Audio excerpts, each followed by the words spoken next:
ஜனவரி 25ஆம் தேதி வெளியான ஆபாச படத்துல இடம்பெற்றிருக்கிறது தான் அல்ல அப்படின்னு இசையமைப்பாளர் அனிருத் விளக்கம் அளிச்சிருக்காரு. சமூக வலைத்தளங்கள்ல இசையமைப்பாளர் அனிருத் ஒரு பெண்ணோட உடலுறவு கொள்றது போல ஒரு வீடியோ ஒன்று வெளியாச்சு. 3 நிமிடங்கள் ஓடக்கூடிய அந்த வீடியோவில் காணப்படுறது அனிருத் தான் அப்படின்னு சொல்லி வைரலாக பரவிச்சு. மேலும் ட்விட்டர்ல இந்த செய்தி ட்ரெண்டிங் ஆகும் அளவுக்கு பேசப்பட்டது. இந்த நிலையில அந்த வீடியோவில் இருக்கிறது தான் இல்லை அப்படின்னு அனிருத் விளக்கம் அளிச்சிருக்காரு. இது குறித்து தன்னோட ட்விட்டர் பக்கத்துல பதிவிட்டிருக்கிற அனிருத், இது போன்ற வீடியோக்களை வெளியிடுறவங்க முதல்ல தங்களோட கண்களை பரிசோதனை செய்து கொள்ளவும் அப்படின்னு தெரிவிச்சிருக்காரு. அனிருத் ரவிச்சந்தர் அப்படிங்கிற அவரோட அபிஷியல் ட்விட்டர் பேஜ்ல என்ன சொல்லிருக்காருன்னா, thank you for clarifying people who are doing this please get a life and an eye checkup அப்படின்னு போட்டிருக்காரு. ஏற்கனவே பீப் சாங்குக்கு அனிருத் தான் இசையமைச்சார் அப்படின்னு சொல்லி அவர் மேல வழக்கு பதிவு செய்யப்பட்டதும் குறிப்பிடத்தக்கது. அப்புறம் இது போலவே ஒரு காலத்துல அனிருத் ஆண்ட்ரியா இவங்க 2 பேரும் முத்தம் கொடுத்துக்கிட்டு இருக்க மாதிரியான ஒரு போட்டோ வைரலாக பரவனதும் குறிப்பிடத்தக்கது.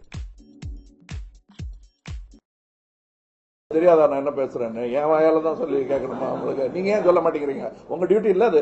நியூஸ் பேப்பர்காரங்கெல்லாம் ஒன்று உணரணும், நீங்க எழுதிட்டு இருக்கிறது சரித்திரம். நிஜமாவே தமிழை பிடிச்சி ஏறு தழுவியவன் நான். இவன் அவங்களுக்கு ஒன்றும் சொல்ல வேண்டாம், அவங்களுக்கு தெரியும். மூளையில கோளாறு இருக்கும் போது முதுகெலும்பா முக்கியப்பா? மூளையிலேயே கோளாறு இருக்கு, லூசாட்டம் அலைஞ்சிட்டு இருக்கோம் நம்ம எல்லாம். இத்தனை விஷயத்துக்கு அப்புறமும் நின்று பண்றாங்க.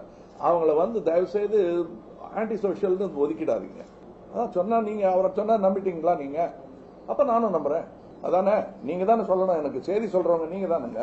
நீங்க எனக்கு என்ன சொல்றீங்க சொல்லுங்க. அது கரெக்ட். நீங்க தான் எனக்கு அது பிரித்து சொல்லணும். பாலும் தண்ணியும் பிரித்து சொல்ற அன்ன பட்சிகள் நீங்க. இப்படி தீய சக்தி அப்படின்னா கெட்ட பத்திரிக்காரன் இப்படி கை காட்டக்கூடாது.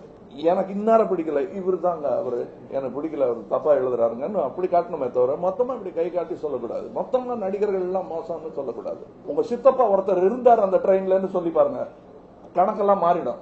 2 பேர் செத்தாங்கன்னா கூட அதுல என் சித்தப்பா இருக்க கூடாதுன்னு பயப்படுவான். 10 பேருக்கு எழுந்து மிரட்டுறீங்க. ஆனா 10,000 மாடு கொண்டு மாசம் எக்ஸ்போர்ட் பண்ணலாங்கிறாங்க. என்னன்னா அது சாப்பிடறதுக்கு அது தர்மம் பரவாயில்லைங்கிறாங்க. மனிதனுக்குள்ளே இயற்கையா இருக்கிறது இல்ல, பார்த்து கத்துக்கிட்டது தான். இது வரும், அந்த சமூக தளத்திலேயே அந்த மரியாதை வரும். சொல்ல வேண்டாம்னு நினைக்கிறேன். வழி கேட்டா சொல்லலாம். சும்மா இருக்கும்போது மயிலாப்பூருக்கு இப்படி போங்க, மயிலாப்பூருக்கு இப்படி போங்கன்னு நான் சொல்லி அவரு அடையார் போறவரா இருந்தாருன்னா அது தவிர எதையுமே பேன் பண்ணாதுங்க. அது விஸ்வரூபமா இருக்கட்டும் இல்ல கங்கை எங்காலையா இருக்கட்டும்.